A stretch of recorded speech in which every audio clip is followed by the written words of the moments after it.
Gigi. What's happening? What's up? Got that thing fired up.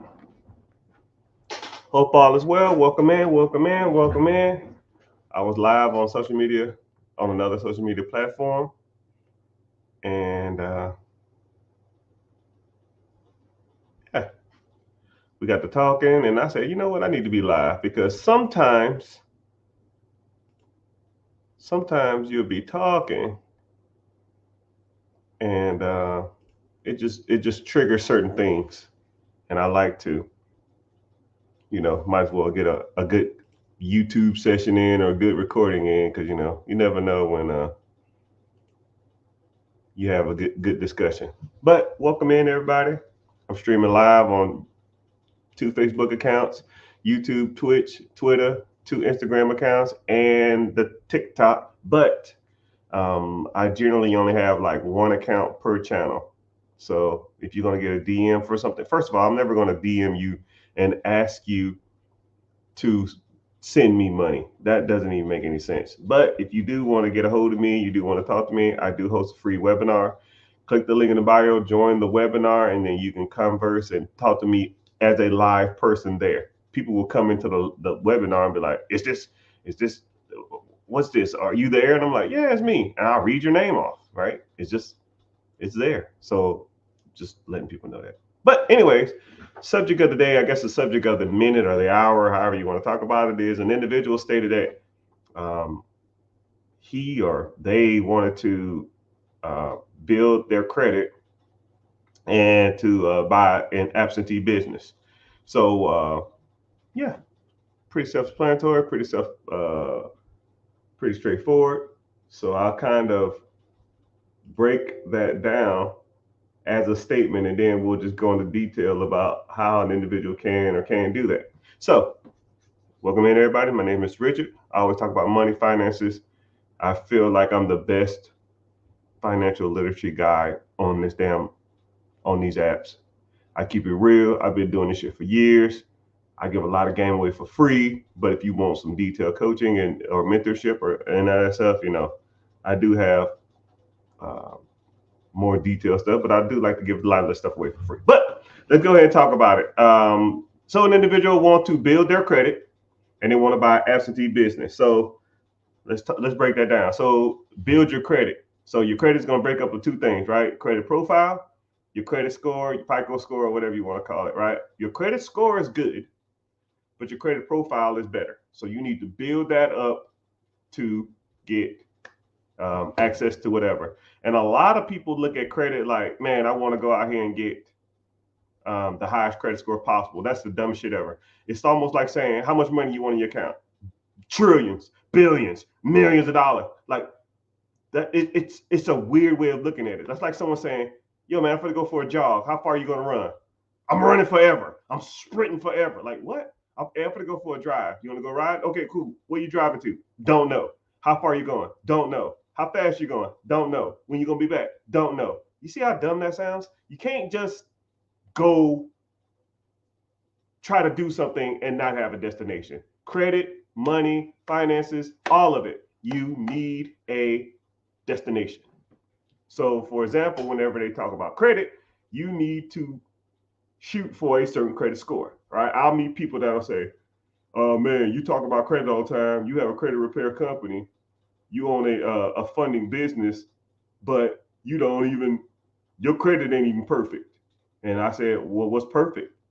They said the highest score possible. I said, "Well, why do you need the highest score possible?" I said, "Because if you teach it, you should have the highest score." I said, "What's the objective of credit?"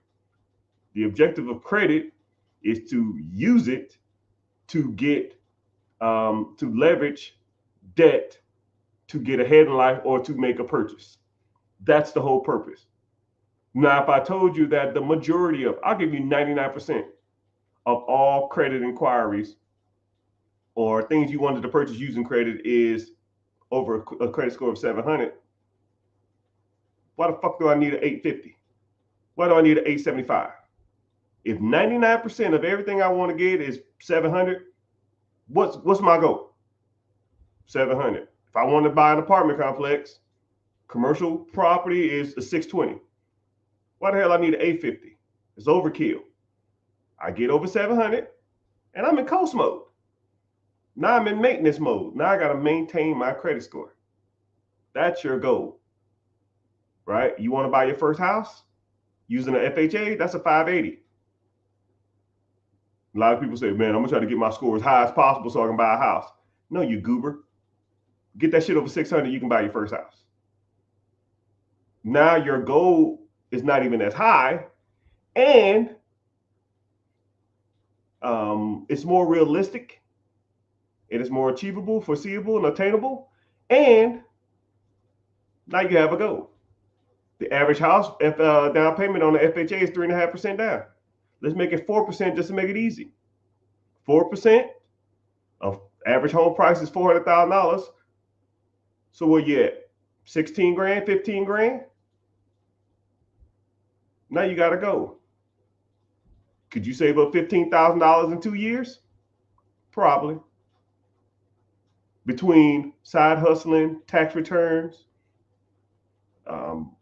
saving, cutting fat, cutting your expenses, yeah, I'm sure you can save $15,000 in 2 years. So if a person decides that they want to buy a house, if they don't have a house within 2 years, they're messing up.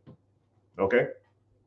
You just got to know, you just got to set a target, set a goal, then go for that target. Next is an absentee business. So there are 3 types of businesses. You got absentee, semi-absentee, and owner-operated. Absentee, meaning that you don't do anything with the day-to-day. You have a manager, you have assistant manager, you have employees, and they take care of everything. You pay the bills, you give pep rallies and give gift cards every once in a while, hold a Christmas party, see you later.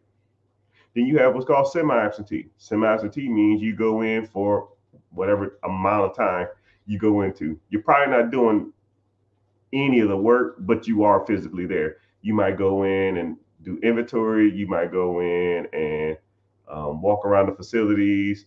You might go in and just, meet with vendors and stuff like that. But you're not there often, and you're not there a lot, but you are there. And then you have an owner operator, maybe 1, 2, 3 employees, but they go to you. You're there all day. And you open the place up, you probably close the place down. But a lot of owner operators, you can make a little more money than an absentee business, and you can pay less for them, but is that risk worth that reward? I always ask people this. If you was an absentee business and made 50,000, you was a semi-absentee, means you work 20 hours a week, but you made 125,000, or you'll be an owner operator, means you work 10 hours a day, Monday through Saturday, 10 hours, so 50 hours a week, but you can make 250. Which one you want to do? I mean, those are the things that you need to be asking yourself. Those are the things you need to be looking at. You need to be asking yourself, man, do I want to do nothing and make 50, or do I want to do everything and make 250, or do I want to do some kind of stuff and also make 150? Those are the things you need to also be asking yourself. So build your credit and then start looking for a different type of business. But one thing about me and one thing about this platform, I'm fairly good. I'm trying to be a little humble and all this stuff. Investing, credit, business acquisitions, side hustle acquisitions, side hustle businesses, real estate, which I think real estate is my specialty, but right over time you just transition to other stuff because you realize that there's so many different ways to make money that you've got to start putting your money to different other stuff. And sometimes you win, sometimes you lose, but you got to start transitioning out of what got you to the top. Some people say multiple sources of income. I think you need to find one way to make a decent amount of money, and then once you start making more money, then you can start getting into other stuff. You don't need multiple sources of income when you're kind of scraping by. It's almost irrelevant. But let's go ahead and get to some preguntas. Questions. Is there a difference between the 401k and buying VOO on Robinhood? Yeah. 401k is through your employer. VOO is a second market purchase of an ETF. It has nothing. It's like one person said. It's like going to Olive Garden and the other one is cooking spaghetti at your house. I mean, they're both spaghetti. Just one is prepared and the other one is you do it. Damn, that was a good analogy. God dang, that was a good analogy. Yeah, you can get one through your job. That's a 401k. If you wanted a retirement account, and 401k has tax benefits too. Buying Robinhood, VOO, QQQ, SPY, and that kind of stuff like that doesn't have any tax benefits. You start selling that stuff or trading out of it, you're going to have to pay capital gains tax or income tax. But you can borrow against your stock portfolio, and you don't pay taxes on debt. So you can keep it in there forever and just borrow against it. Put it into a trust, and then your kids can borrow off of it and have the interest make you interest and make you interest. Say word. Word. Good question though. Let's go ahead and get to some of these questions. I'm glad everybody here. Thank you for joining. I'm streaming live over all different platforms.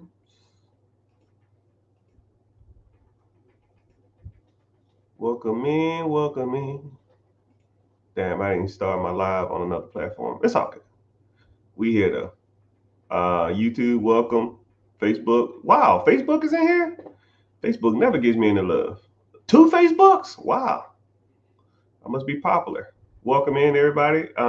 Wherever you're streaming from or watching from, if you comment, it all gets sourced and put into where I can see the questions. So if you on any platform except TikTok, it almost throws it in my face. So those are typically the best place to ask for it. You're talking about borrowing from a 401k?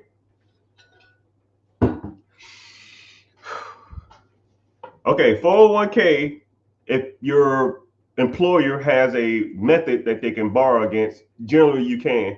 They have I know a TSP, Thrift Savings Plan, which is a retirement account through the military. They have a play that you can borrow against up to 50% of the value, and you only pay like 3% interest, which is a great program. I almost recommend anybody in a government job to have a TSP, a Roth TSP, so you're tax deferred on your contributions.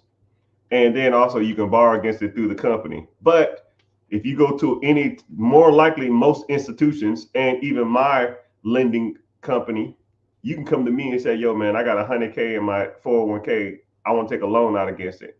I'll be sure, right? We don't touch your principal. We give you a loan, you make the payment, you go from there. But if you default, please believe we coming for it, right? We don't want to take your money, right? Just pay your bills on time. But that's that in a nutshell. So let's get this party started. Individual state, they have a 700 high 700 credit score, but not much credit history. It's hard to get a loan even with that score. Yes, because you have 2 different things. You have your credit profile and you have your credit score. Your credit profile makes up of your history, the amount of accounts you have, your account balances, your length of credit, that type of stuff.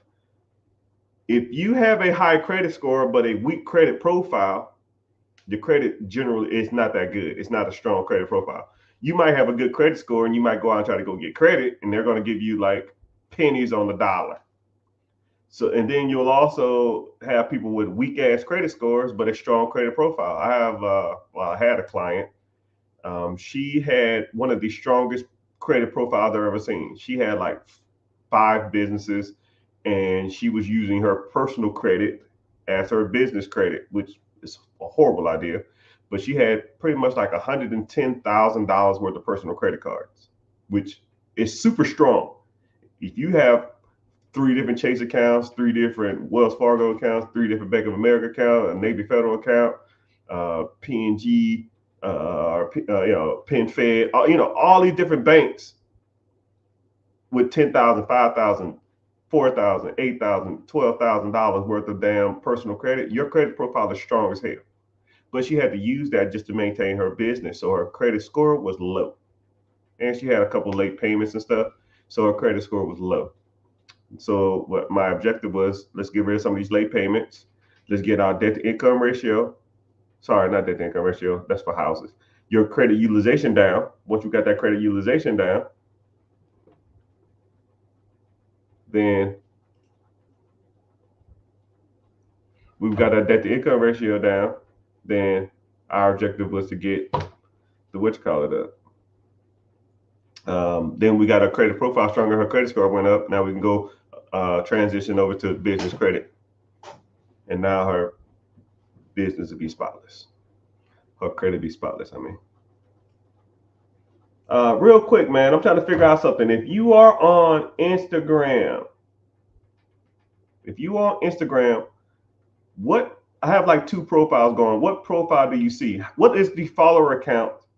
I will be forever indebted, and I'll answer every question you got first if you do this. What account are you seeing this live on? Is it on a? Just tell me that, please, and then I'll get to whatever question you got. Because I don't. It's kind of weird. It's almost like I can't go live in 2 different places on Instagram at once, or to like jack it up. Miss Kim, thank you. Save your money.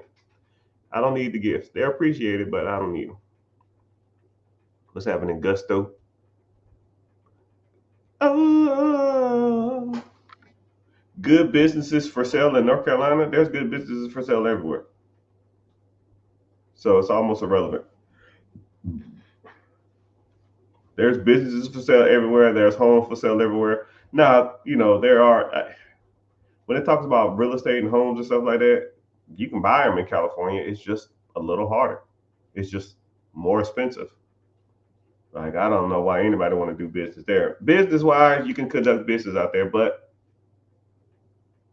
it's just super saturated, man.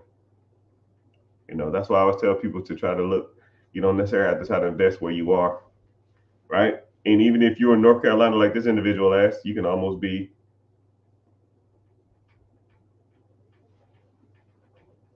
So you are watching from. Okay, cool. Thank you. I appreciate that.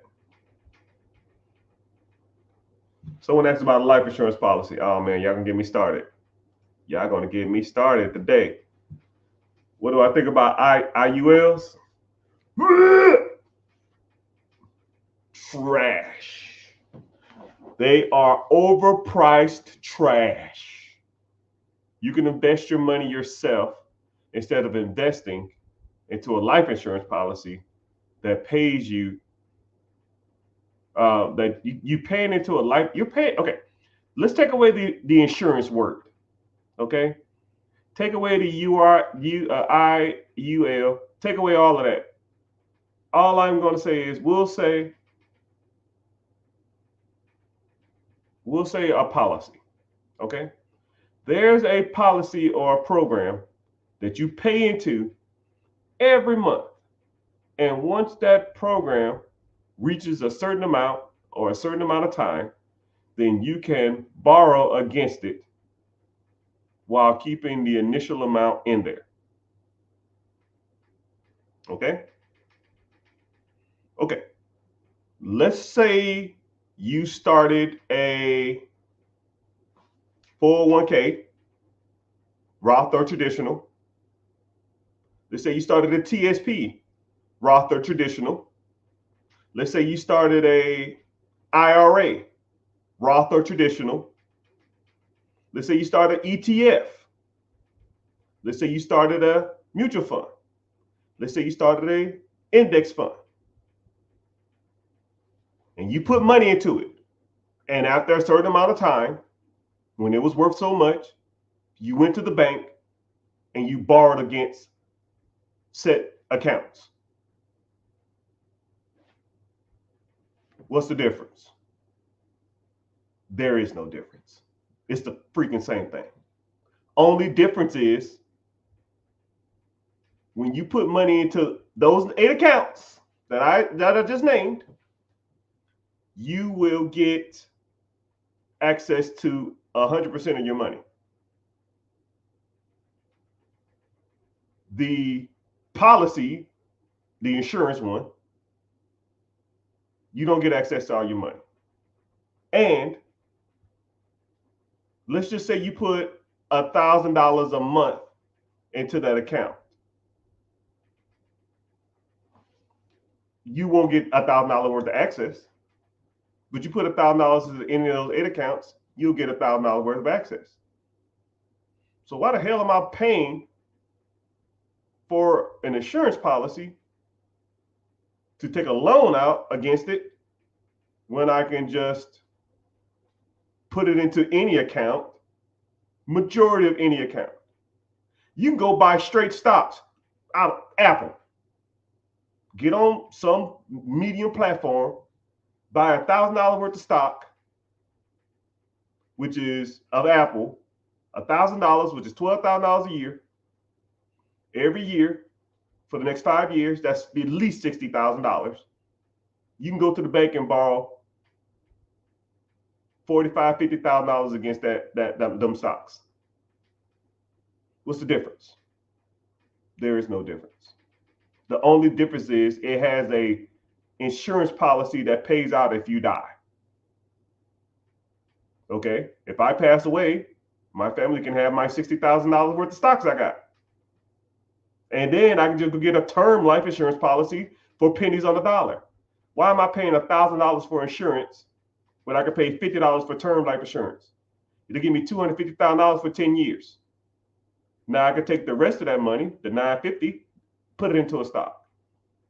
And $1,000 a month for a year, $12,000. Over the next 10 years, it'll be about $150. Now, do I need life insurance anymore? No. If I die, they can have my $150. A funeral is what, 12 grand? Maybe. So why the fuck am I paying for a fucking life insurance policy? I've heard people tell me their life insurance policy, their IULs are $1,200 a month, $1,100 a month, $900 a month. Why are you paying $900 a month for insurance when term life insurance is $50, $60, $70, no more than $100 for 10 years? Take the difference and invest it. Now, if you don't have no discipline, sure. You got discipline, do that. That's just my personal opinion on insurance. You do whatever you want to. I'm not a financial consultant.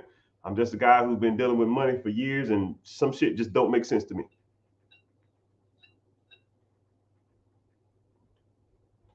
Someone said I'm selling my house and I'm walking away with $150,000. Brother, you are rich and don't even know it. $150,000. If you've been living in your house for 2 years, you don't have to pay capital gains tax. Or been living in it for 3 to 5 years, or 3 of the last 5 years, you don't have to pay capital gains tax either.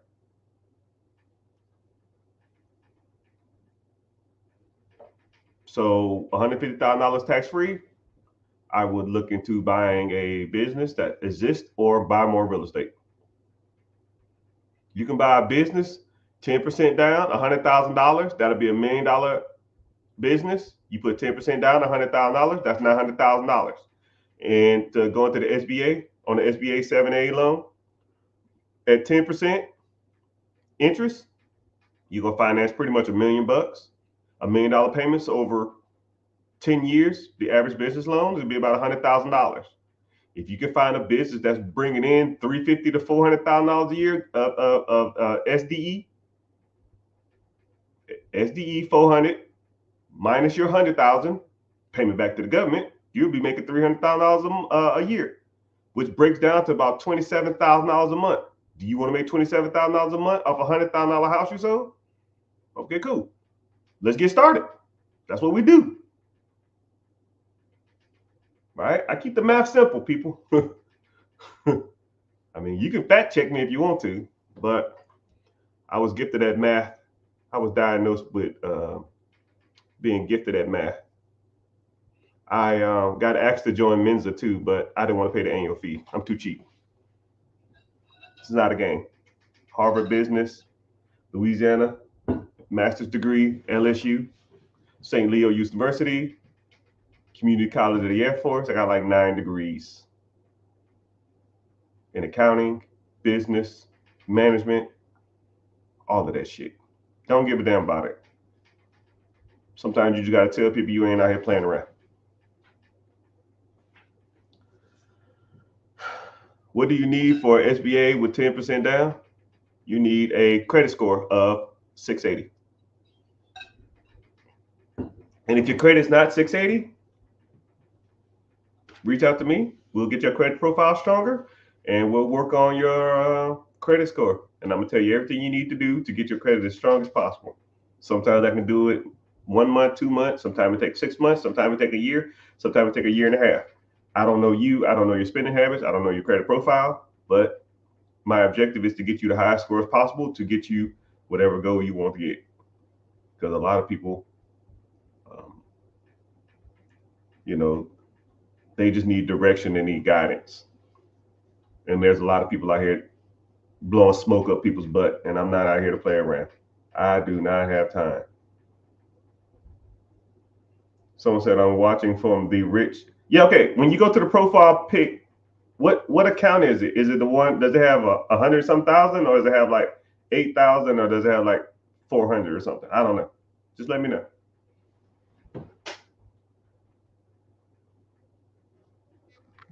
How do you build up credit profile? There's a lot of things you can do, but I don't know your credit profile. I don't know how weak it is or how strong it is, but there's at least 3 or 4 credit cards off the top of my head I can tell you to apply for that don't even put a hard inquiry on, and you're pretty much going to be guaranteed to be approved, and all you got to do is make a couple of payments on it. That's going to help your credit profile. And you need to probably get added as trade lines, or not trade lines, authorized users of some of people accounts that have stronger accounts. If you want to go do the trade line thing, it's really not my thing, but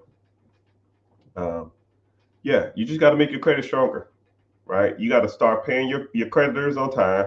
You got to keep the accounts you have currently. You need to make amends with them, because a lot of people think that just closing down all the accounts that you got that have like a late payment or something like that is the way to go, but it's really not. That ain't how you do it. You'll mess up the whole system. This a new page? No, this is the same page as before.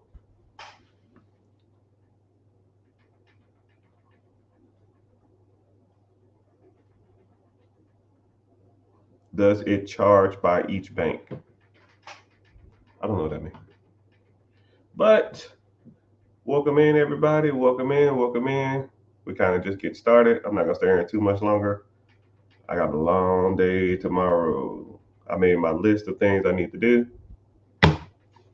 So I'm not going to stay on here too much longer. Just making sure I'd like to come on every once in a while, see what people are up to, see what the world is going on. Make sure none of y'all are doing no dumb stuff like Chase Money glitch.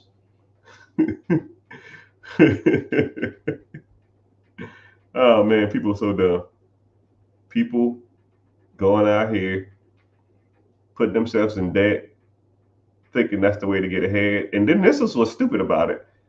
I gotta respect the hustle. If you feel like you need to go try to rip off a major government, a major national bank to get ahead in life or to get some kind of traction or motion, and then if you're going to get that kind of money just to go into negative on your account, then I don't like, at least do something with it that's going to make you some money. For those who don't know what I'm talking about,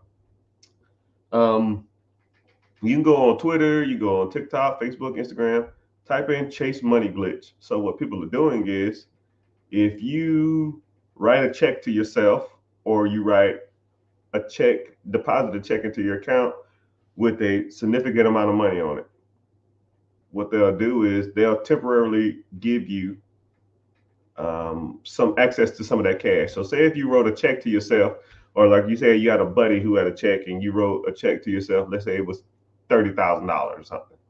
You deposit that money into your account, and then they'll say, the check is processing, but it'll give you access to $5,000 or a percentage of it. So then what people are doing is they're just going to the bank and saying, oh, my account has $5,000 in it, $10,000 in it. I want to withdraw all of that money. So then they're taking all the money out. And then when the check bounce, then you got access to $10,000. But now your account is going to be negative $10,000, which, I guess it's a quick way to make $10,000. $10,000, it's pretty much a $10,000 loan. You're going to have to pay the money back, which I don't even think they're taking payments. They're just going to want their $10,000 back. They're probably going to close the account down and send that shit to collections. So I guess people forfeit their credit, which is worth way more than $10,000, and just to get access to $10,000. I mean, if you do it, whatever, have fun. You're gonna go to jail probably for forging checks or forgery, and then if you didn't go to jail and they just sent you a bill and made you make monthly payments, take the $10,000 and go buy some shit that makes you money. So whenever they do come and looking for their money, you are already you got a process that's making you money to pay for the debt. Just don't take the $10,000 and try to go put down payment on a Hellcat and go out to Gucci and Louis and make it rain at the club. That's the dumbest thing I've ever heard in my life. But that's what people are doing out here. So it is what it is. I'm sure that major corporation is probably going to get hip to it here soon. They have social media just like I do. And if I saw it, more likely some CEO or COO or CFO probably like, what the hell is going on? What the hell is going on?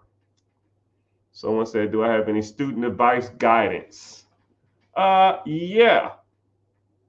Defer it and pay as little as possible on it.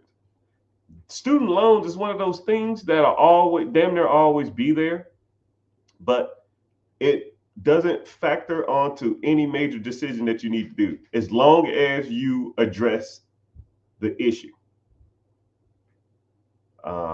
So I think if you can get it deferred if you're not even working in the industry that you got the degree in. And if you aren't in a deferment, just make your minimum payments. Even if you don't pay your student loans or you default on your student loans, I don't even think it factors into your credit. I'm not sure. I don't know. I've had student loans, and I still got student loans. I don't care. I just send the minimum payment every month. Don't care. My credit is strong as all outdoors. So that's just my opinion on it. But they never factor in student loan debt when you're buying a car. They don't factor in student loan debt when you're buying a house. They don't factor on student loan debt when you're getting lines of credit or credit cards. They don't factor in student loan debt whenever you're buying a business. So if they don't care, why should I or why should you? You know what I mean? So just letting you know that, I don't care about it. I don't care about that. I don't care about that.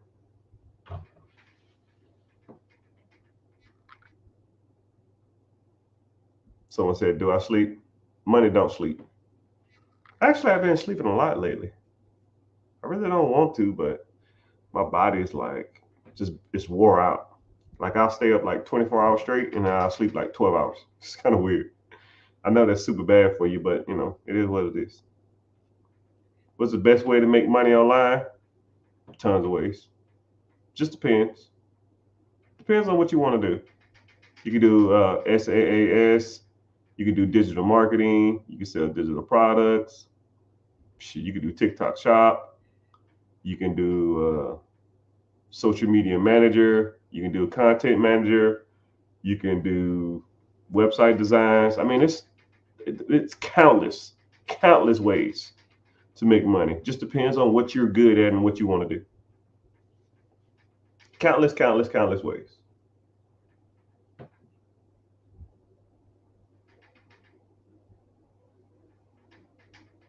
I don't care about that. What's happening? Someone said, my thoughts on M1. I never used them. I've heard of them, but I mean, I'm kind of old fashioned, man. If it's worked for me for 10, 15 years, why reinvent the wheel? All right. I mean, but you have the medium is almost irrelevant.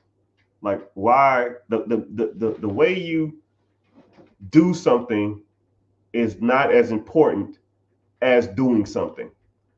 Like for example, M1, Fidelity, Robinhood, Wealthfront, Stash, Betterment, Robinhood, Webull, they all damn near do the same thing. How are you investing? Right? It's like someone saying, well, what kind of car you drive to work? Who cares? I went to work today. Focus on the work. Don't focus on the way to get to work, because we're all here. If you drove a car payment that's $1,500, or I rode the bus, we're all here. Focus on here. What are you doing at work? What are you doing in those apps? What are you doing in M1? What are you doing in Fidelity, Robinhood, Webull, Stash, Betterment? What are you doing in those apps? What funds, stocks, bonds, mutual funds are you investing in? Focus on that. The medium, how you get from where you are to where you want to be, is irrelevant. They pretty much all do the same thing. Let's get the investing. Say word. Thanks for the gift. Thanks for the gifts. Someone said, why do I buy followers? Bro, I posted on TikTok. I think I did the count. I think I did a TikTok screenshot or something. It said I've posted like 3,100 videos. 3,100. I've been putting in the work. I know, because it sucks, because I got to upload a video. I literally post on TikTok. What is it? I post 24 divided by 7. I post 4 times a day to TikTok, Instagram, Threads, YouTube, Facebook, and LinkedIn. You're talking comically per day, 25 pieces of content. 25 pieces of content over 5, 6, 7 social media platforms. Talking about some buying. Bro, why? When you buy followers, they're not going to do anything. More than likely, they're damn near some Indian company or something like that.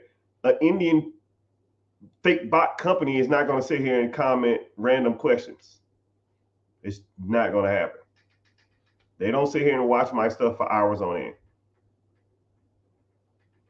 You know, it's almost comically offensive to think that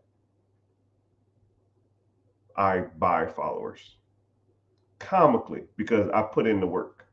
I mean, I've been giving out game on I think I created my first video on TikTok in 2021, damn near during COVID. I've been on here for 3 damn years, man. Come on, dog.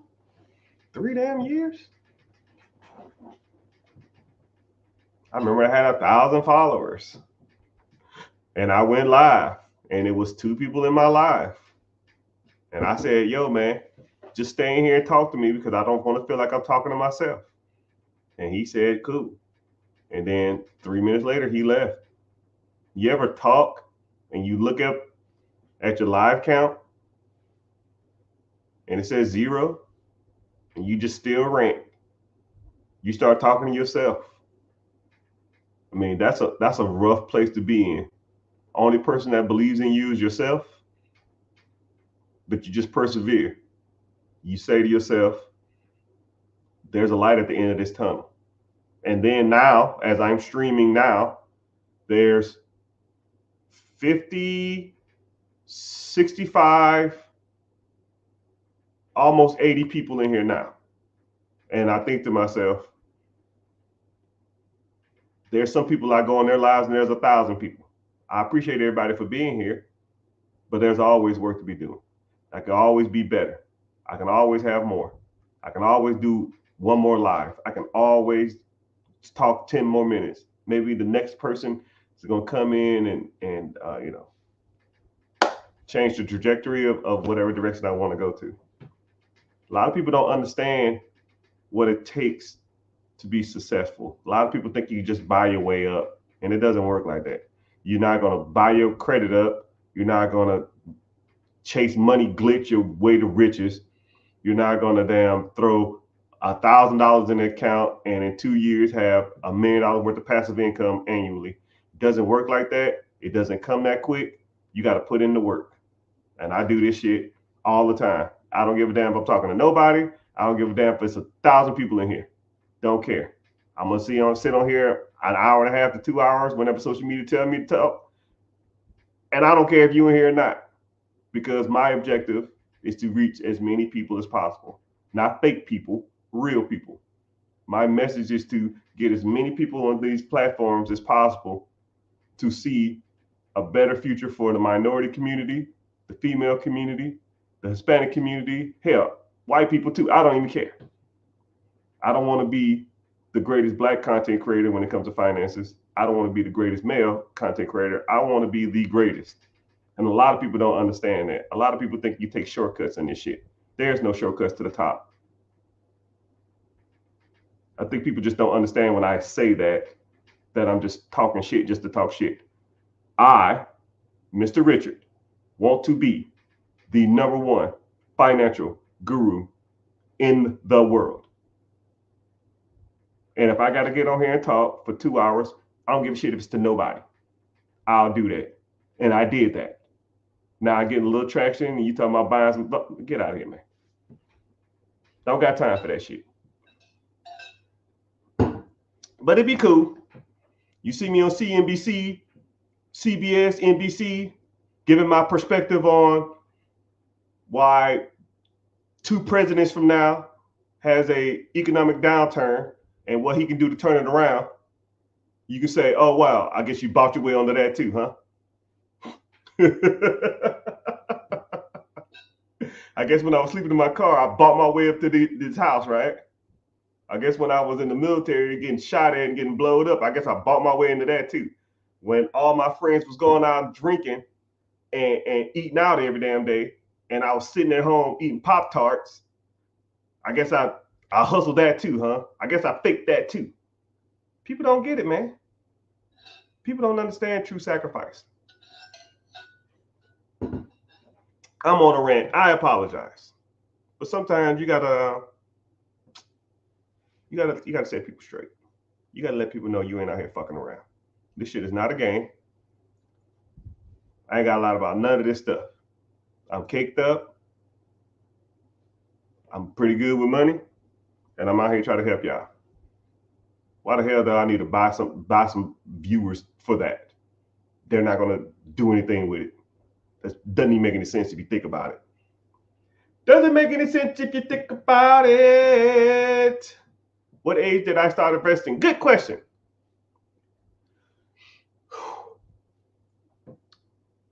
I'm gonna give you quick little steps. Hopefully this is called the motivational 10 minutes.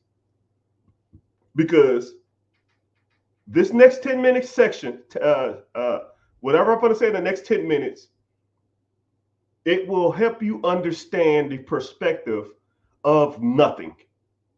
Okay? I mean nothing. Because a lot of y'all say, yo, I got 5K, I got 10K, I got $12,000, I sold my house, I got 50,000. You had $5,000, that's $10,000 more than I had. because I started from the bottom of the bottom. I'm starting, it's a 100-yard dash. I'm starting 120 yards back. Okay. I had nothing. Joined the United States military. My paycheck was $1,000 a month. $1,000. If you make more than $1,000 a month, put a boom emoji in the chat. If you make $1,000 a month, because that's where I started.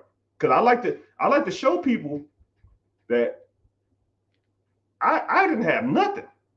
I joined the United States military. I had to get a waiver to come in because I had so much debt. Okay. They said, you can't have debt in the military because you're more exposed to espionage and spies, and people can collusion and stuff like that. So you need to get out of debt. You got 2 years to get out of debt, or we're gonna kick you out. I had $10,000 or $12,000 worth of debt that I didn't even acquire. My mom and my sister put, Time Warner cars, credit cards. They put it in my name, and they said, here's a waiver. You got 2 years to pay this $12,000 off. Well, $12,000, I make $1,000 a month. It's not rocket science. I mean, I need to live. I made $12,000 a year in the United States military, E2, while, have $12,000 worth of debt, or whatever the hell it was. So, shit, my first year, I couldn't invest anything. My objective was to get out of debt so I don't get kicked out of the military. So I'm running a race backwards. I'm going to pick up baggage that I left at the airport. I'm trying to fly out. I got to go pick up baggage. I'm in baggage claim. So I'm on a rant. I'm sorry. So now it took me about 2 years just to get out of this debt because I had to live, but I was eating beanie weenies and, hey, Rich, you want to go out to the club? Bro, I can't afford it. You want to go eat out? I can't afford it. You want to get, man, I'm going to go buy this nice car. You want to come with me? Yeah, cool. I'll come. Hey, man, you need a car too? No, I'll drive this Nissan pickup truck, 4x2 that was 3 different colors, that had a hole in the bed and a hole in the floorboard and a hole in the windshield. When it rained, it dripped inside. I paid $550 cash for it. And it shook anything over 45 miles per hour. No heat, no air conditioning. My air conditioning was 45 times 2. 45 miles per hour down the street with 2 windows down. That was my damn truck. So people talk about sacrifices and struggle. There is none. You cannot start off worse than me. Everybody in this chat, everybody in these lives, everybody in this group, whatever, however you watching this shit, nobody was worse than that. Old pickup truck with 2 ball tires that shook at 45 miles per hour, no heat, no AC, making $12,000 a year, and I had $12,000 worth of debt that I had to pay for the first 2 years of my life. Your $500 check, I put $50 aside for food, debt. $50 aside, debt. $100 here, oh man, there's a, heaven forbid my uniform tear or something like that. Well, damn. Shit, I gotta save another $100 out of my check. Rest of it going to debt. So it took me about 18 months to get out of debt. It took a while, a lot longer than I wanted, but that's what it is. So I continued to just save money because I was just driving the hoopty back and forth to work. My job was pretty close. Drive a damn pickup truck every day back and forth to work. And then I hit my 3-year mark in the military. So they said, yo, you finna go fight a war. Cool. I'll go fight a war. I don't give a shit. I know they give you tax-free money. They give you pay for getting shot at. They give you pay for all this other kind of crap. Hostile duty, hostile fire. You pay no taxes, all that kind of stuff, right? So I would be making an extra $500 to $700 a month in a war zone. I say, well, shit, extra $700, I'll take it. I don't give a damn about the bullets. I need the cash. So I'll go over here and fight a 7-month, 8-month war, whatever the hell it was. So that was an extra $700 a month times 7 months. That's an extra $5K. And then I didn't have the debt anymore. I had a pickup truck. And I put all my stuff in storage. I didn't have a lot. So all the money I was paying in rent, I just saved up. So now I was sitting on $10K. Oh, by the way, I joined the military at 24 years old. I had nothing, a toothbrush and a t-shirt when I showed up to BMT. I had a drill instructor that looked at me and saw what I brought, and he just looked at me and just like kind of looked at, he kind of looked at me, put his hand on my shoulder, just like looked like this, and I just looked at him, and his eyes, we stared in each other's eyes for like 5 seconds, and he's like, yeah, go in there. Yeah, he already knew. Sometimes you just know, like, this motherfucker ain't got nothing. No book, but some people come show up with suitcases full of all kind of shit. Oh man, cell phones. I ain't have nothing. They had multiple pair of shoes, multiple shirts. I had none of that. None of it. I went to a place called the Airman's Attic just to get extra clothes. It's old donated clothes. That's why I got my gym clothes and gym shoes shit for free. Anyways, another story. So now I do this war thing. I had $10,000 saved up. I'm 28 now. 28. So I said, I got $10,000. I said, I'm not going back to being broke. I am not. So I trickled my, money started trickling away. Man, I want to go out to eat now. I got a little savings, Then I started doing dumb stuff. Oh man, I want to go shopping. Man, I want to, do this or do that or do this, right? I had to pay rent, but you pay paychecks only $1,200, $1,300, $1,400. It's not a lot. I got a raise because I got a promotion, but it's still not a lot. So didn't have any money. So I had to go learn how to invest my money. 28 years old. I went to the library because we didn't have Google like y'all do now. We didn't have YouTube on cell phones. What the fuck is that? I had a flip phone that had Snake on it. This was 2007, 2008. We had a sidekick that you text message with. There's no digital analog screens. What the hell was that? Went to the library. Then I, went up to the people and said, yo, man, y'all got books on money or finances or anything? I didn't say finances. I didn't even know what the fuck that even meant. You have books on money? I think that's literally what I said. That's how I let you know my literacy level. Y'all got books on money? Yes, we do. Self-help department. Go over to self-help, and it was one little cabinet. 107 books. I was like, damn. And I thought it was a lot at the time, but it really wasn't. It was 107 books because I sat there and counted.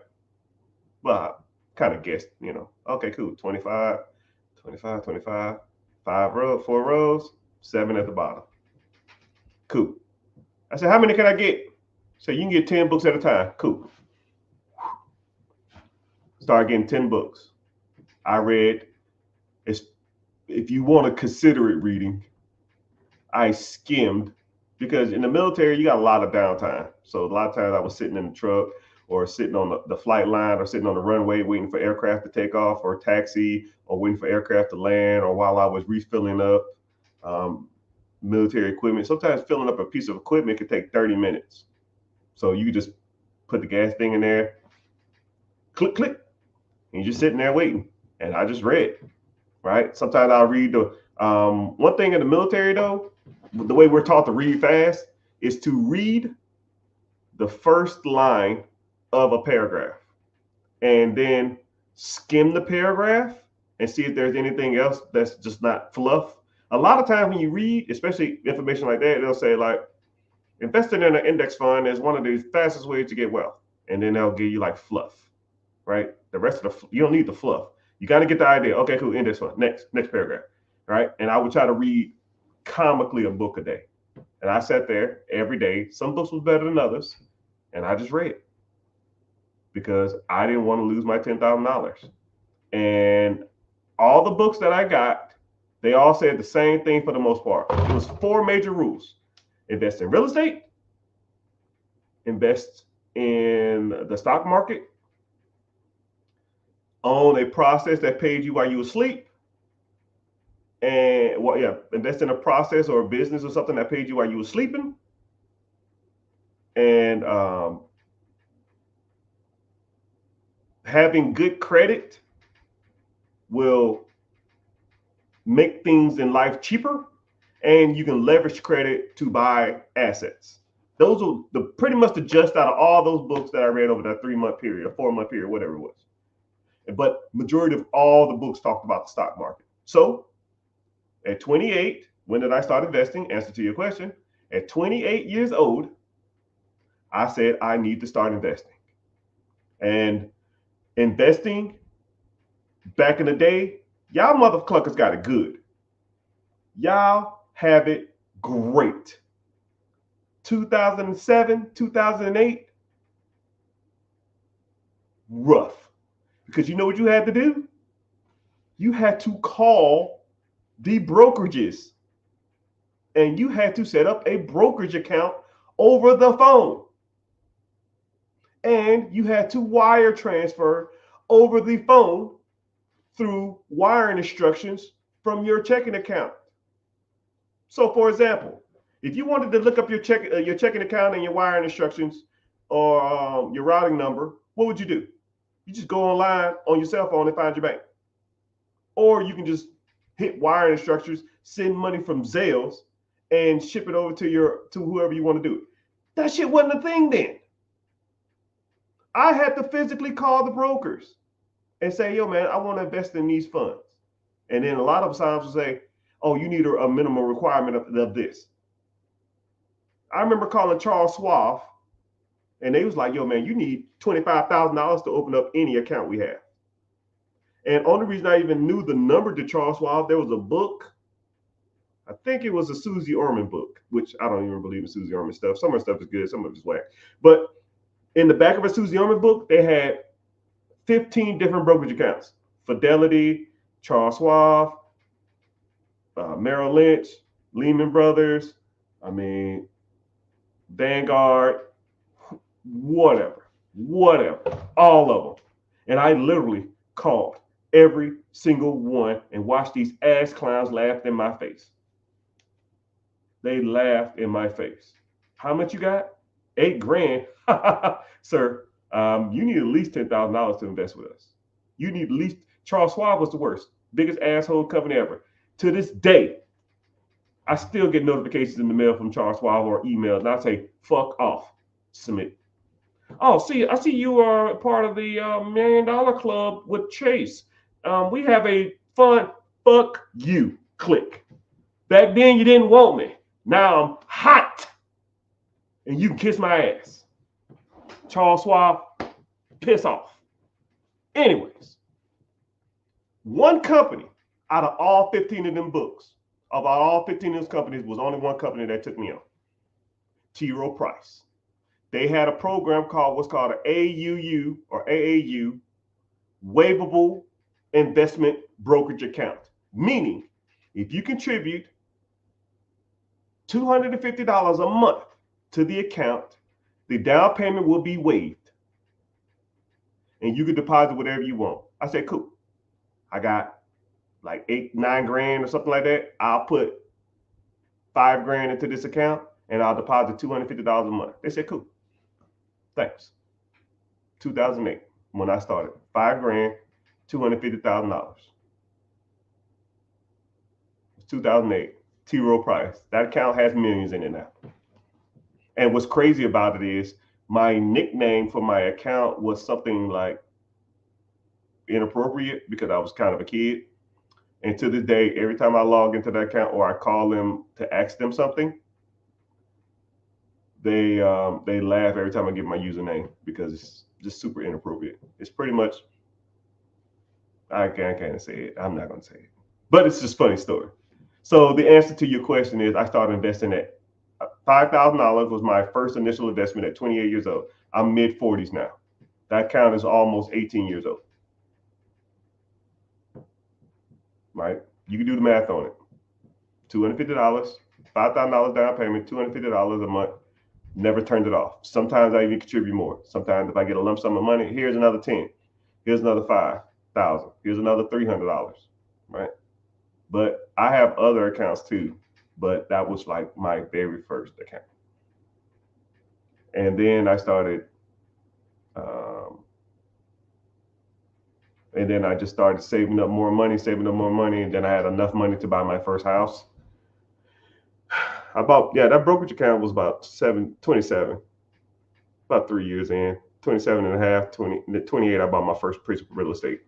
Then 28, I bought my second real estate. Then 29, I bought like 5 properties. And 20, and then 30, I was buying one a month. But that's how that started. Good question though. Somebody said, what about a laundromat? What about a laundromat? If that's what you want to do. But I tell people all the time about laundromats, man. Laundromats are one of those things. I hate to use the Jordan analogy. I feel like I use this all the time. So I'll break it down like this. Whenever you're looking at a laundromat, it's like buying retail shoes that everybody wants.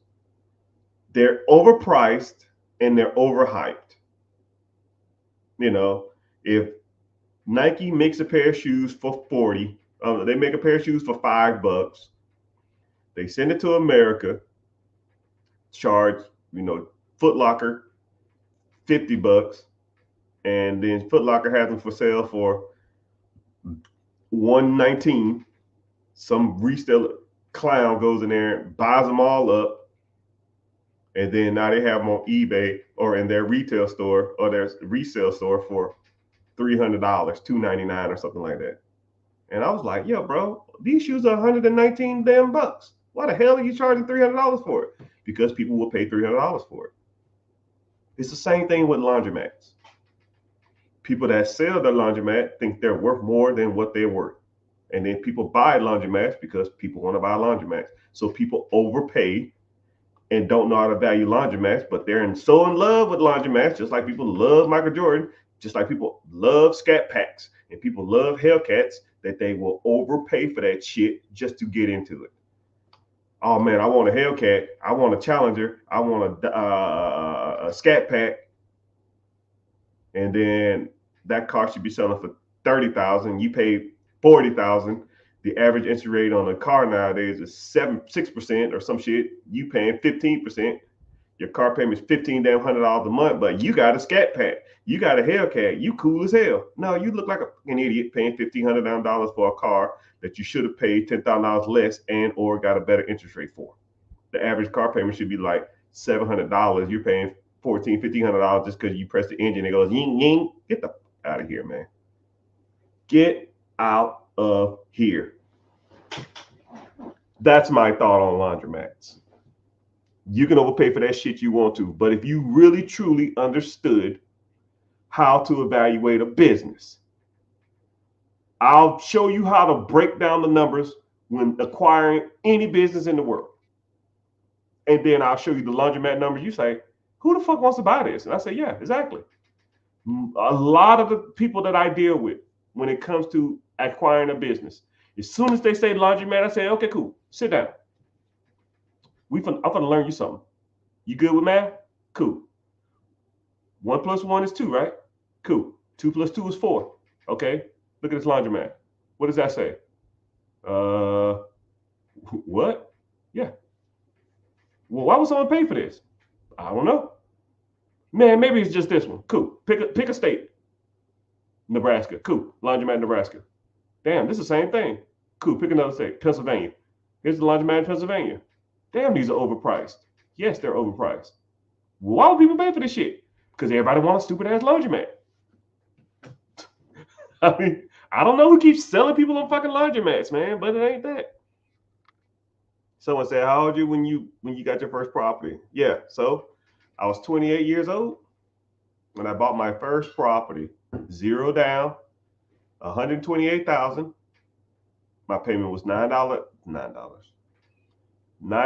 It was $927, but I sent like $930, but $925 or something like that. My PITA, property taxes and insurance, was $9.25. I rented it out for $1,500. So I made $600 a month on it, something like that. Cody Sanchez is the laundromat queen. She's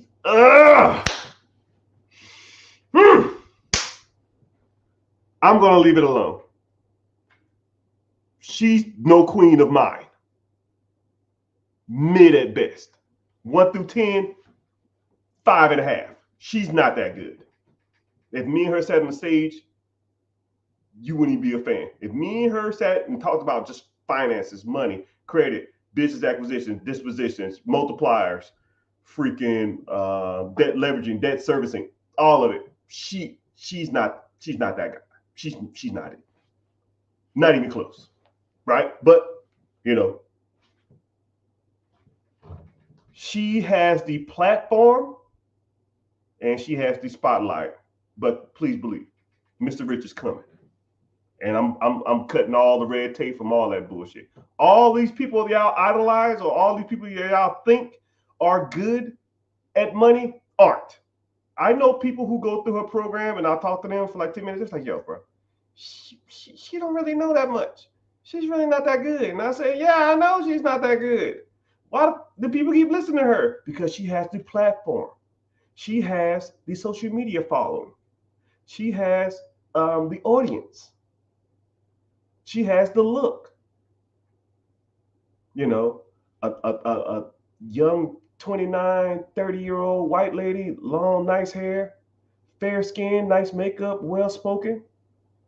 Wow. But my middle-aged, black, rough Nike tech suit on, there's a difference, man. You know? I'm just not there yet. I'm not, I don't have her backing, her social media, but I'm getting there. And when I do, real recognize real.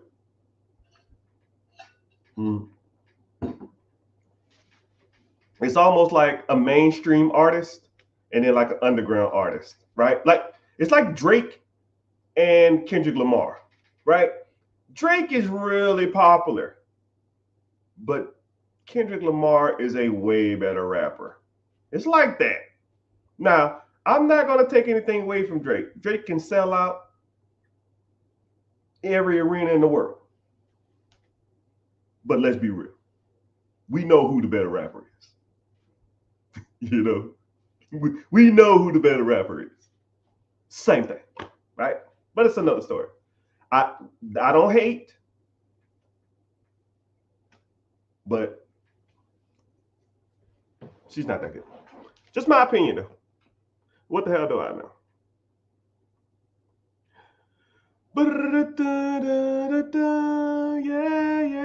Yeah. Uh-oh, my followers going up. I appreciate y'all for being here. I appreciate that.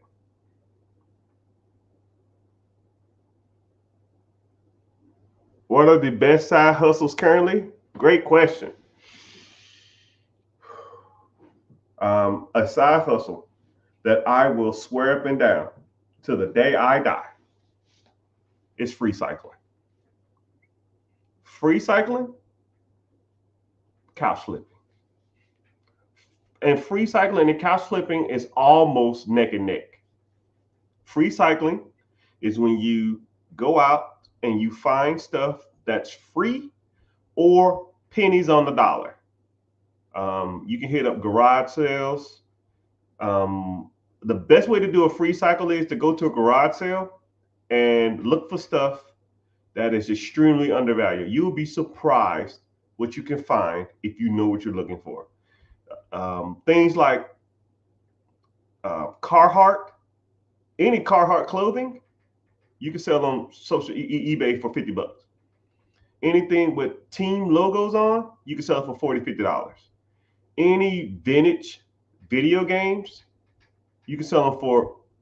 There are. I've been to a garage sale where I bought boxes of video games, and the especially like vintage stuff, Wii stuff, Super Nintendo stuff, PlayStation 2 stuff, PlayStation 1 stuff. Some of those games can go for hundreds of dollars online. You're buying them for 5 cents and you're selling them for 50, 60, 70, 80 bucks. And you make them pay the shipping. Dude, come on, dog. That's not free cycling, that's just upcycling. But then you go to those garage sales. Let's say if you can find them, you say, hey, what time this is over with? You say, hey, 12. And then you do is you say, hey, here's my card, or here's a piece of paper with my number on it. Whenever you're done, if there's anything that you don't want or you don't need anymore, just take a picture of it, send it to me, and I'll pick it up. I'll either donate it or I'll just get rid of it for you. And they'll text you and they'll say, hey, I got all this stuff. Here's the picture. Do you want it or not? Yes, if you can make money off of it. Or I'm out the area. Oh, no, I'm not today. I'm out of the area. If you see anything you like, oh, yeah, I'm in the area. I'll come get it. It's free. You pick that shit up, you clean it up. Now you take it and put it on Facebook Marketplace or put it on eBay. It's not rocket science. It's free. Free cycling. You're cycling someone else's free stuff and you making money off of it. I did it for years. You can make $200, $300, $500 a week. That's $2,000 a month. That's $24,000 a year. Doing what? Going to garage sales? You can do the same thing with couches. People got a couch they want to move, or they got a new couch, they don't want it anymore. Go to Facebook, search the term free within a square 15-mile radius. See what comes up. Thank me later. Best side hustle in the world. Because people get rid of nice free shit all the time. You just got to put in the work. You just got to put in the work. $200, $300 a day, right? You probably don't even make that a fucking hour. You don't make that at your job, right? Let's say if you spend 8 hours doing that, and let's say you free cycle for the day, right? Let's say you make $300 that day, right? $300 divided by 8 hours, that's $40. $38. You don't make $38 an hour. Why the hell are you sitting around watching college football? You're already waking up. If you wake up to get to work at 6 o'clock, 7 o'clock in the morning, your body's going to naturally wake you up at 5 or 6, 7 o'clock in the morning anyways. What do you do? Roll over on your phone, watch fucking TikTok? Oh, man, I got a college game coming up. Man, that. You're broke. Fuck football. Screw them sports. Get your ass in gear. Get some of this money out here. You can't complain about the work you don't put in. You can't complain that you're broke because of the work you didn't put in. It's simple math. Sleeping in is a luxury for rich people. If you ain't rich, then I don't want to hear it. I just started getting comfortable being lazy. I was putting in work 18 years. I mean, comically, this year is like the first year I really started sitting back and saying, whew.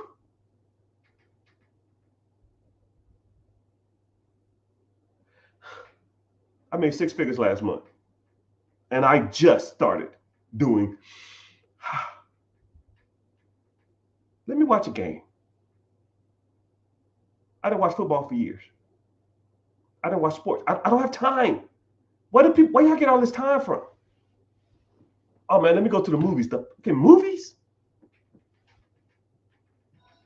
Y'all are nuts. Y'all got way too much time on your hand. And for some of y'all to be complaining like, I ain't got no money, I can't get ahead, my credit sucks, I'm broke, don't want to hear it. And then turn around and go spend $50 eating out, and then walking around the mall or sitting around playing on their cell phone watching football or basketball. You know, it's kind of crazy because I'll meet people and they'll text me, man, I ain't got time for that. Man, that sounds like a good idea, but I ain't got enough time for that. Then a month later, talking about, oh man, you saw that Super Bowl? The Super Bowl was a pretty good game. And then I text them right under their damn they post. I thought you was busy, homie. I guess that Super Bowl is worth your financial dreams. Yeah. Don't ever comment to me shit don't work, because I will save your comment and I will save your profile and I will find your ass. Because all you gotta do is put something stupid on your platform about you doing something lazy. You on vacation? Oh man, you must have hit the lottery or something, because I thought you was broke.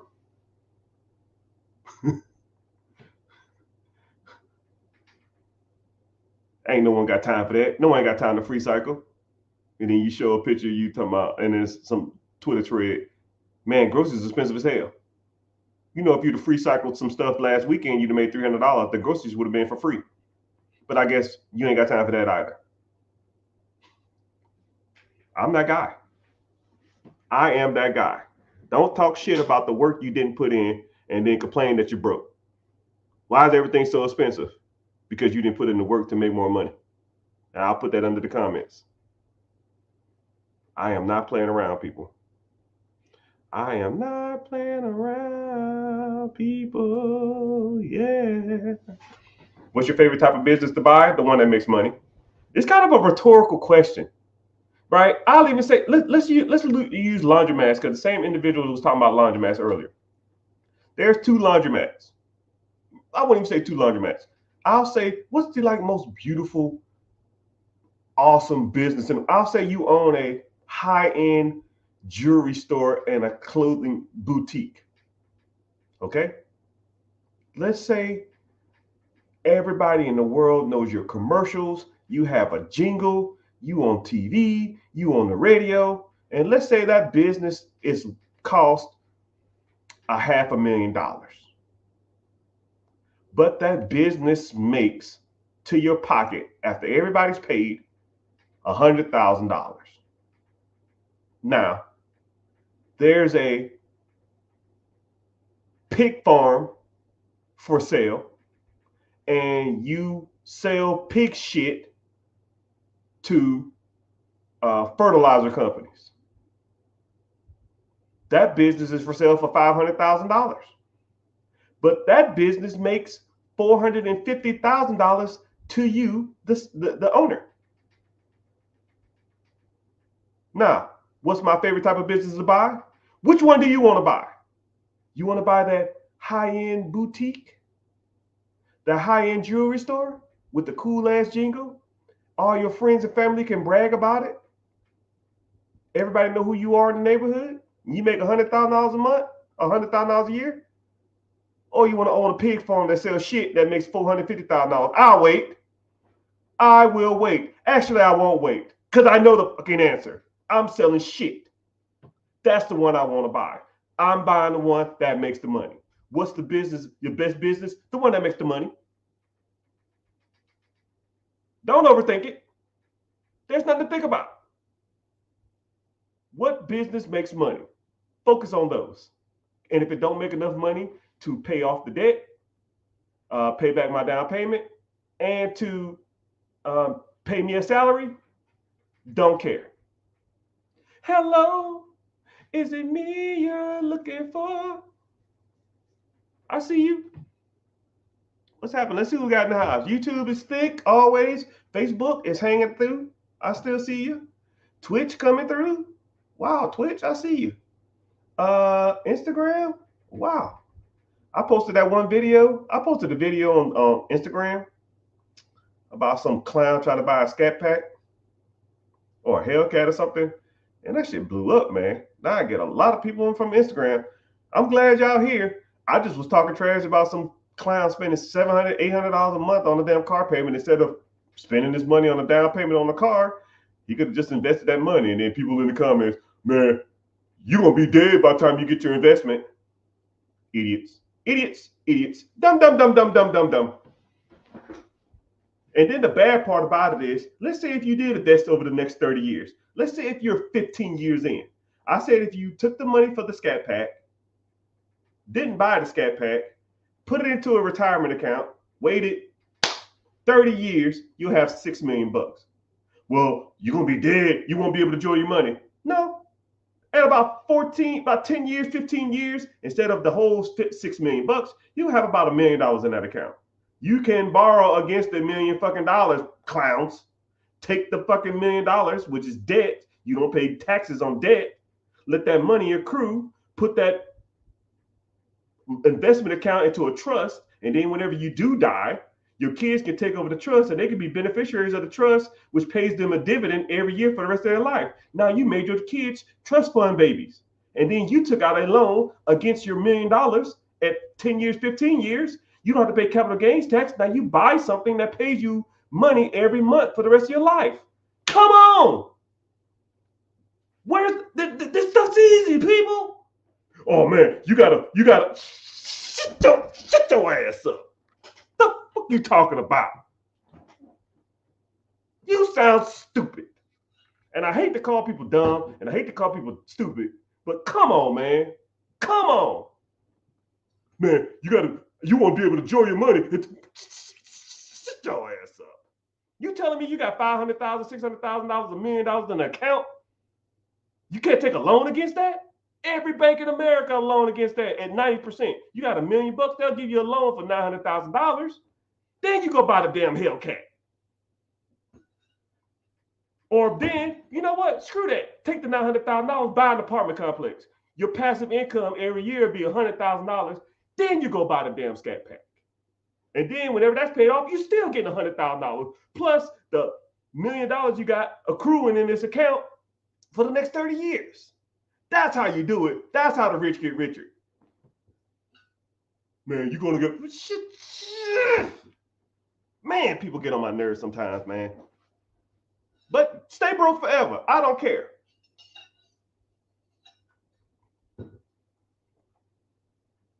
I look too good to have my blood pressure this high, people. Please. Please.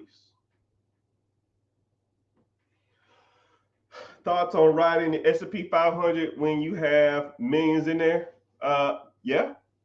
Keep riding it. Like I said, you can borrow against your millions of dollars in the S&P 500. Or you can take an interest only return on your millions. So let's say if you have $1 million in the S&P 500, and let's say the ETF or the mutual fund or the index fund or whatever the hell you have it in is giving you 10% interest over the last 96 years since the Great Depression, which that's what the numbers are. You don't have to, you ain't getting no 10.5%. That's what the stock market has been producing since 1936. I don't fucking make the numbers up. You can Google that. So let's say you get 10% interest on $1 million. That's $100,000. You got to pay some taxes on it. I'll put you all in at 80 grand off $1 million every year for the rest of your life. Could you live off $80,000? You're living off $80,000 now. The average income in America is $54,000, Holmes. And most of y'all ain't above that. But hey, what do I know? What do I know? What do I know? What do I know? What do I know? But a lot of people want guidance. This type of stuff I like talking about, man. It's comically entertaining and it's comically easy to me. If you want to learn more, for those who are in, click the link in the bio, join the free class. I got a free class coming up Wednesday. I don't know what day it is. I don't know where you are. Man, I got to get off here, man. If you want to learn more about this stuff, investing, stocks, bonds, mutual funds, credit, business credit, debt servicing, business acquisitions, real estate, investment properties, buying your first home, buying multifamily, buying commercial properties, you're in the right place. Congratulations. You found the last financial person that you'll need to talk to or associate with for the rest of your life. Because 99% of that shit out there is trash. There's only a handful of people I mess with, and there's only like 1-2% people that I even listen to. Not even. There's only like 5 people I even listen to, and sometimes they're wrong. But sometimes you do need a different perspective. Sometimes you do need to hear outside guidance, right? And then the bad part about it is a lot of the minority community, they ain't even close, man. I saw a financial guru, I'm not going to say his name, but he said he made a post on Facebook talking about I'm back. I was like, you're back. Go back to where you was at. You're trash, man. You're not that guy, right? Maybe in 2019, 2020, 2024, dog, I'm coming for the crown, dog. I want it all. I want it all. I want it all. I am the king pooper of this money thing.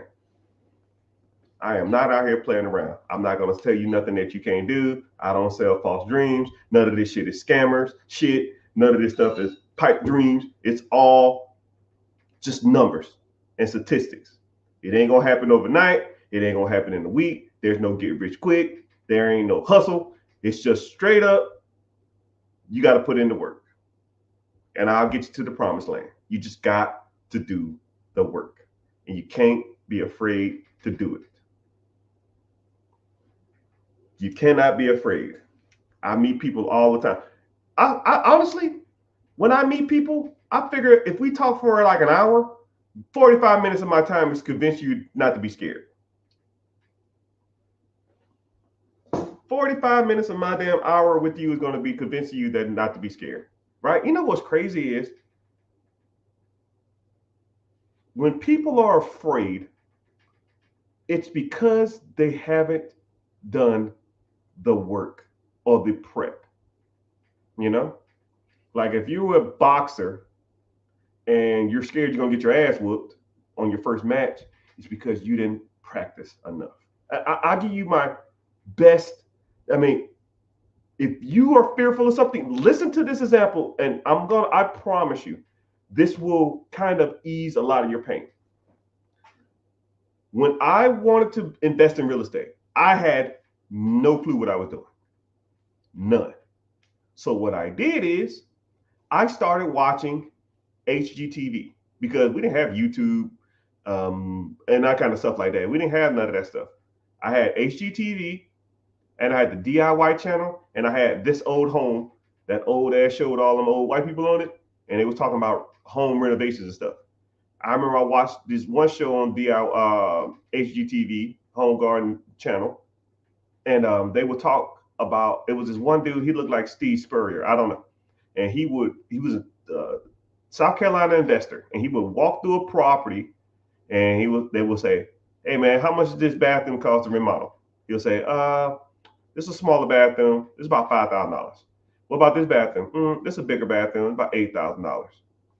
Okay, what about the roof? Okay, $10K. What about to paint the whole house? $3K. Paint exterior, $3K. And what I would do is I would say, okay, cool. Exterior paint, $3,000. And I would make a little clip like this. And I would write down all this stuff and I would remember all this stuff. And then, I'll just keep watching those shows. And then what was crazy is I learned all that stuff off the top of my head. So when I walk, I'll be watching the show. I say, oh, that house needs painted. That's gonna be $3,000. How much is this house going to be painted? Oh, well, it's a bigger house, 3,000 to 4,000. Okay, cool. I didn't know the square footage. How much is the roof going to cost? Oh, that's a bigger house. The roof's going to be about 12,000, about 13,000. Oh yeah, it's a bigger roof, about 13,000. Wow. Didn't I just say that? Oh, it's a smaller bathroom. That's $5,000. Oh man, it's a smaller bathroom, about $5,000, $6,000. Oh, it's a bigger bathroom. We get about 8, 9, maybe 10, depending on the fixtures. Oh, we can do about 8. You got to restain the floors. Okay, cool. That's $3,000. Oh yeah, the flooring is going to be about $3,000, $4,000. I was like, well, fuck. If I can walk through these houses and do this shit with the TV, what's the difference between me doing this on the streets? So I watched them shows for 6 months, 7 months, and I just got all this information. And when I started looking for investment properties, I would walk through the properties, paint $3,000, flooring $3,000. This bathroom needs to be gutted. That's $5,000. The kitchen, $10,000. Oh, I got to paint here. That's another $3,000. I got to paint the bricks outside. That's about $4,000. Doesn't need a roof. No roof. Cool. I can save $10,000.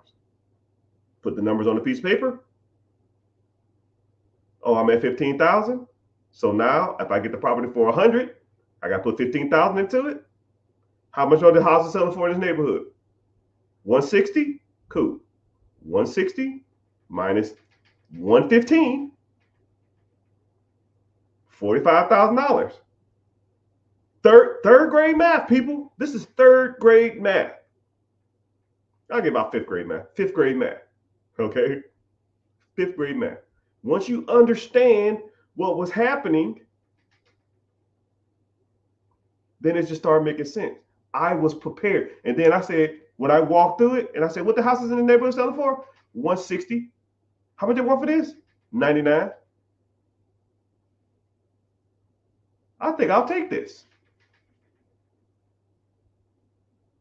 There's no fear. Preparation meets opportunity. When you prepare for something and the opportunity presents itself, cut the fucking check. But if you don't know what you're doing or fearful and opportunity presents itself, can't clap one hand. Opportunity. Well, I'm not sure if I, well, maybe if I'm not sure if,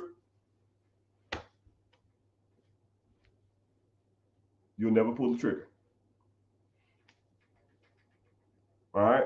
So you have to prepare and you have to know what you're talking about. And all the fear and all of that will go out the window. Your natural instincts will kick in. You know, that's why whenever you, when I was in the military, we would go to like the shooting range and just shoot rounds and rounds and rounds and rounds of bullets before we go to war. And I was just like, you know, at first I was like, man, this is so annoying.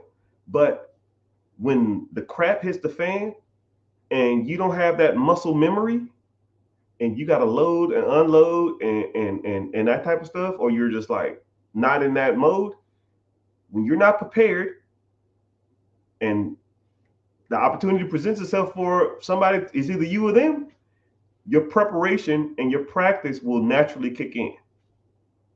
You know, it's the same thing. Now it's kind of crazy. I can walk through a house and I can almost walk through a property, stand in the living room and tell you that everything that's wrong with it, right? Because once you see the living room and or the kitchen, tell you everything about the whole house, right? Those are pretty much the major room and one bathroom. I need one bathroom, one master bathroom. I can tell you, I already can tell you, right? Because you do it so much. I mean, bought and sold hundreds of houses.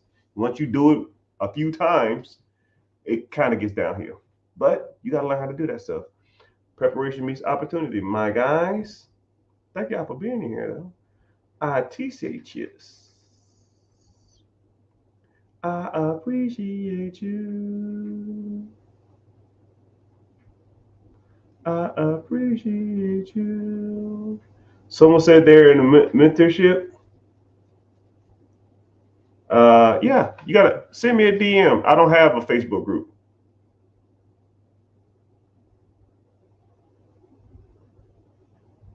Someone says personal trust pays dividends. I don't. Personal trust? No, the trust don't, but you got the trust will. Bella Salon introduced you to me. Hell yeah, man. That's my homie. I was just texting him the other day. I was trying to find out the best credit card for rewards because I have a lot of credit cards, but I don't know which one's good for rewards. Like, I'm not an expert at everything, but that's why you talk to people who are experts at stuff because, you know, that's the way you get ahead in life, right? How do I set my sons up for college and my daughter? It looks like you're in the military. You know they have you can do a transfer of your military benefits, your Montgomery GI Bill, 9/11, post 9/11. If you can't do that because you didn't do enough military obligations, I would set up a 504. Is it 504? 504 college investment plan, right? You can invest a little money to the account and it draws interest over time, and then you can use that money for their college. You can do that too. Or there's a lot of different options for college though. So I don't know if they want to, but you know what's crazy is, you know, do you know that the kids want to go to college? Like my daughter is about that age and she don't know what she want to do. So I told her I'll pay for college. If she don't want to go to college, then that's on her. But I told her, yo, I mean, I don't go give a damn where you go to school at. You're gonna own your own business, right? I don't give a damn about none of that. I mean, self-employment is the best way to get ahead in life. Ownership is the best way to get ahead in life. You got to own a process that makes you money. I don't give a damn if you own a nail salon. I don't give a damn if you own a salon suite. I don't give a damn if you own a daycare. I don't give a damn. You own a clothing boutique. You will not answer to anybody for the rest of your life. Not even me. And that's how it should be. Right? You go to school, go to college, have the experience, get a degree. When you get back, it's go time. Screw that.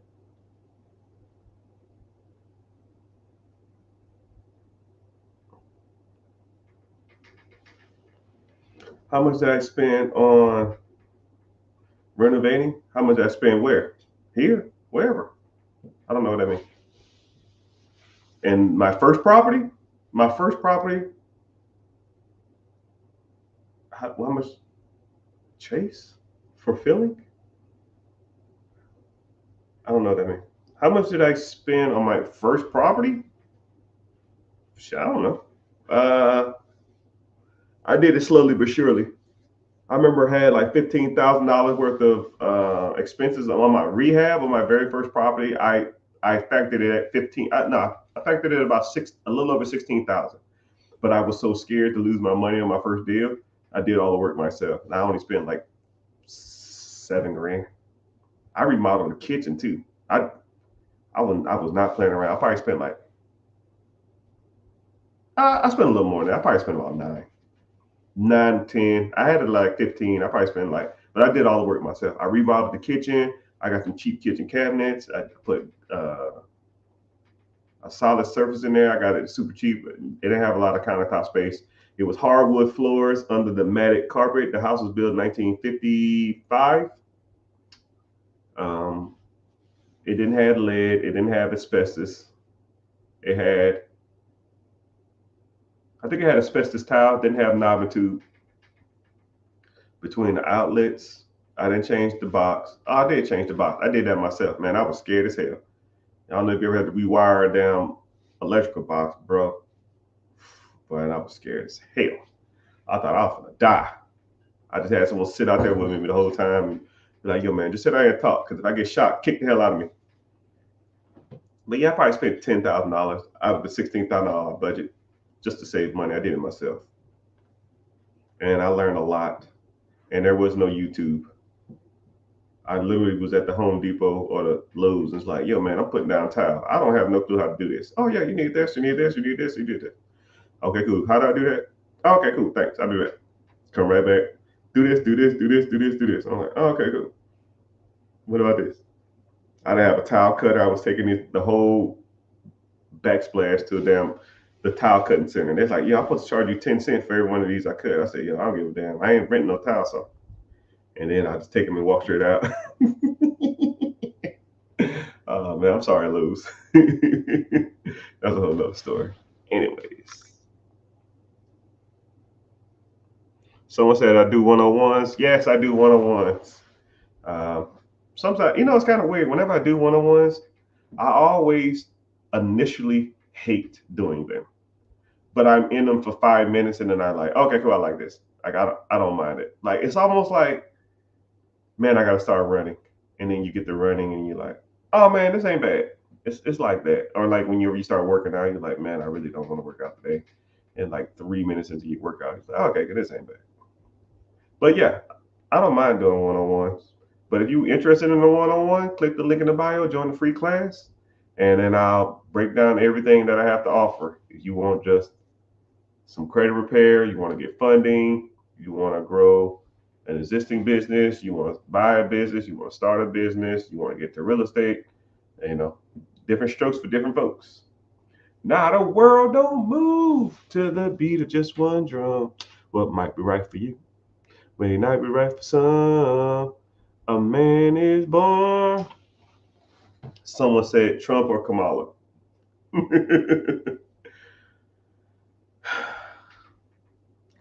You ain't got a clue, my friend. You know how rich people view politics? Not like middle class or poor people. Not even close. Not even close. You are doing things wrong, my friend. But I'll give you a quick story. I won't say any political parties, and I won't say anybody's name specifically. But I'll say that there was a person who was running for office some years back, and I was really supporting him or her. And I donated a hefty amount to their campaign. A hefty amount. The amount is irrelevant. Hefty. Them mother cluckers called me every 3 days or every 5 days, every week, asking me, yo, man, you need anything? How can we help you? Thank you for the contribution. Is there anything that you would like to address? Is there anything that we need done? You need done if this candidate gets in office? And I was like, what the fuck? Why are you calling me? Right? I just wanted to support the individual. But they kept on calling me. And I said, you know what? I just want the person to call me and thank me. That's it. They said, man, that's going to be pretty, he or she is pretty busy, but I think we can arrange something. Okay, cool, whatever. Didn't think nothing of it. 3 weeks passed. Get a phone call from a random ass number that I never seen. But you know, sometimes you feeling froggy, fuck it, I pick it up. Because it had like a, the verified check on it, whatever shit is. Hey, is this Mr. Richard? Yeah. Set individual wants to talk to you. Please hold. You got a minute? Or can you talk? I said, yeah. Please hold. It's just silent. 2.5 minutes later, individual pops on the phone. Hey man, how you doing? It's like, what the fuck? Is this you? Yes, it's me. I say, wow, man, that's crazy. Talk for like 2 minutes, 3 minutes. They thanked me. They said, anything you ever need, reach out to my team and we can try to see if we can get it resolved.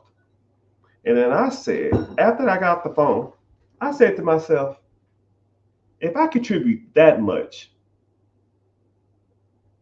what if I gave more? What could I get done? So when people talk about politics,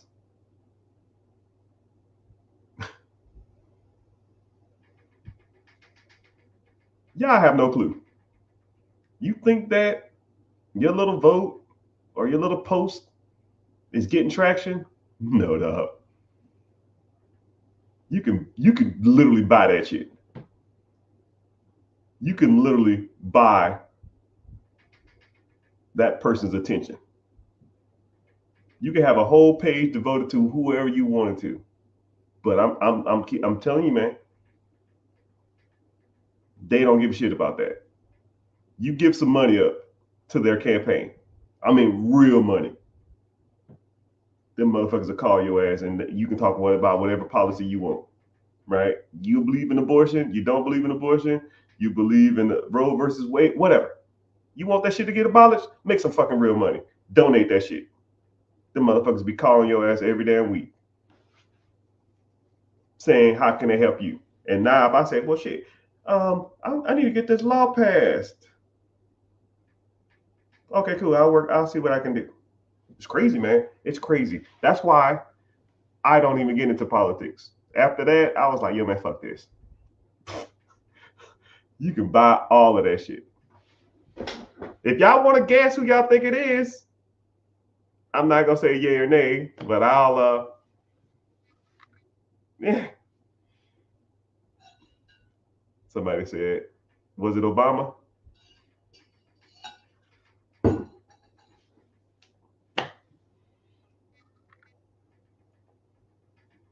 Someone said it was Tupac. How old am I? A little over 40.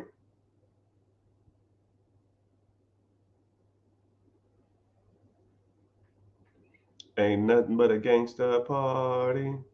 I've been watching you since your YouTube video on TikTok or YouTube. Yeah, man, I made that shit a long time ago. Dang, that's old. Dude, I'm 10 times better than that now. But you know, it is what it is. I bought a fixer-upper and I was underprepared. You ran out of rehab money. Yeah, you should learn. Somebody said Obama. Somebody said Obama. 3 people said Obama. Maybe it was Clinton. Maybe it was Bush. Maybe it was Kamala. Maybe it was Trump. Maybe it was Pence. Maybe it was the governor of Florida, where I'm at, who is DeSantis. Maybe it was Rick Scott. Who knows? Who knows where this flower grows? Someone said, "What's good?" What you yelling at me for? What's good? The best benefits the military gets is a VA disability rate of 100%. It pays $37 a month. Jeez.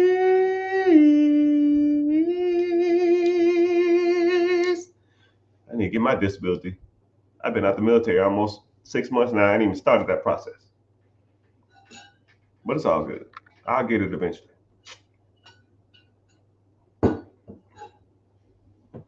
Are you asking me or telling me? Was you in the military?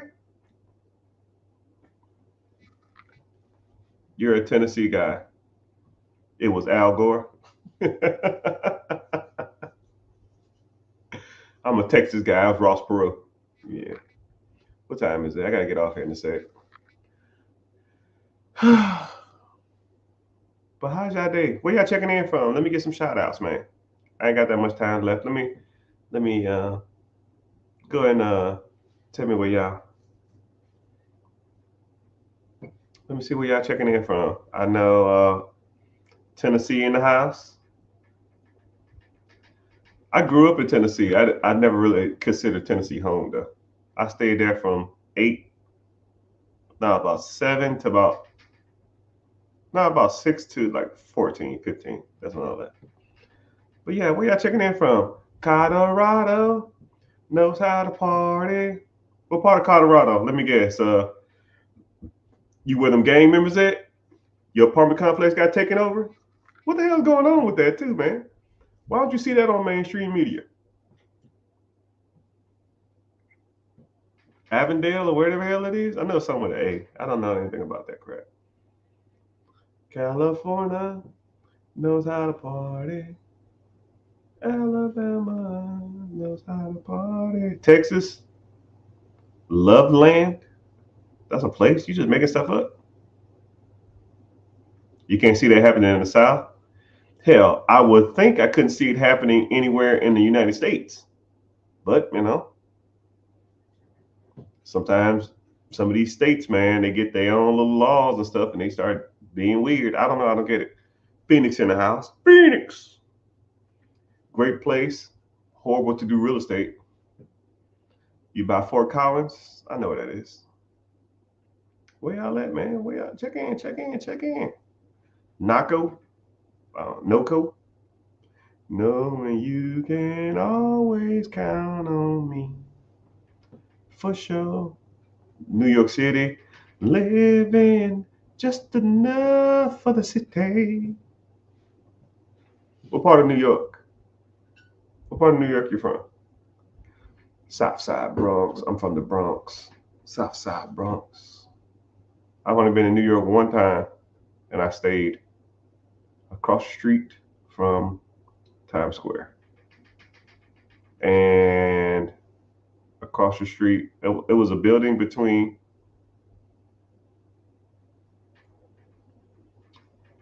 Times Square and wherever they do the shows. I don't remember. I can't remember. What's the major place that they do? Broadway.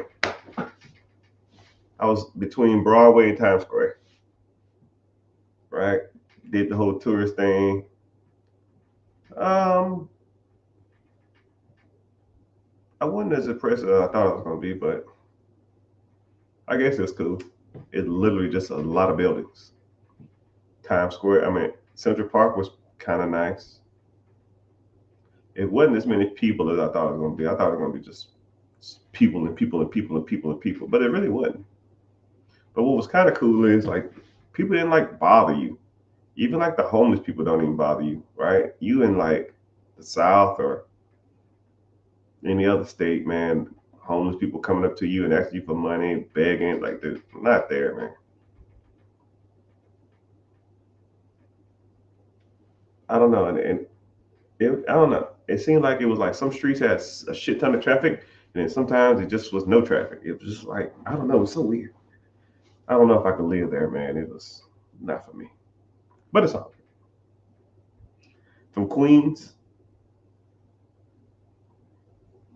Where is I gotta pull up a map because I'm not familiar with all the areas. Okay, I see you. Um, I was I was in Manhattan. Yeah, I was in Central Park. We crossed over to go to Queens, but we didn't get out. We really didn't go to Brooklyn. Yeah, we pretty much was. I think we went to the Bronx and wherever Jennifer Lopez was from. That's where we was at too.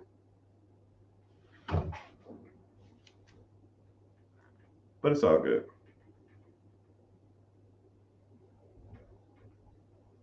Nah, I would be disappointed in you. I'm disappointed in myself. But it's all good. All right, peoples. I have to do my 2 hours on social media because they get mad at me if I don't. So I genuinely appreciate y'all for being here, and hope y'all learned something. Hope y'all are inspired. Hope y'all learned something about money because that's what we do here. If you're new here or you're just tuning in for the first time, whatever platform you're on, please make sure you're following. Um, Ask the questions. If you want to send me a DM, I answer all my messages. I'm a little slow lately, but I try to sit there and answer all my messages. First of all, and also, I will never send you something asking you for money via, send I get some crypto or anything like that. That's a fake account. That's a spam account. I won't do that type of stuff. Only thing I offer is a free webinar. So if you want to go to the free webinar where we talk about money, finances, how to get ahead in life, all that kind of stuff, click the link in the bio and join the free webinar. And if you don't know where to find it, just find me on social media and just say, I need the link. But if you find me on any social media, the link will always be above. And you just sign up there. I said before, I don't sell you information. I don't do none of that stuff. But I show you how we really get down, when this on this money thing. Because there's so many people out there and so much misinformation out there that you have to be showed or taught the proper ways on how to do this stuff. Because it's a lot of noise out there, and I know a lot of times you don't know who to trust or who to listen to or who to get your information from. But you have to take a step in the right direction. You have to want to move forward. And a lot of times, you see so much shit on there, you don't know what to believe, right? And trust is earned, not given, right? And I'm just trying to earn your trust because I've been doing this for so long, and I just want to earn your trust, and I want to show you that there's actually genuine people out there that actually do this, and I'm not trying to like blow smoke up your butt, and, trying to get join this and do this. And I promise you, I don't need your money, right? I don't. If you want to do it, that's fine. If not, I just throw that out there for people who want to. If you go and watch the hour-long free class and you get a lot of information from me, because I get a lot of game, and you're like, okay, cool, I'm good, thanks, cool, I don't care. It is what it is. But if you want to move forward, you want to learn more, learn as much as possible, that's why I'm here, right? We get something started. But if you're interested, see you in class. And if I don't, I'm rooting for you. Always be taking advantages of all the different ways to get money out here because there's tons of them. You just got to implement it and do the work. I wish you the best. And thank you for watching. Auf Wiedersehen.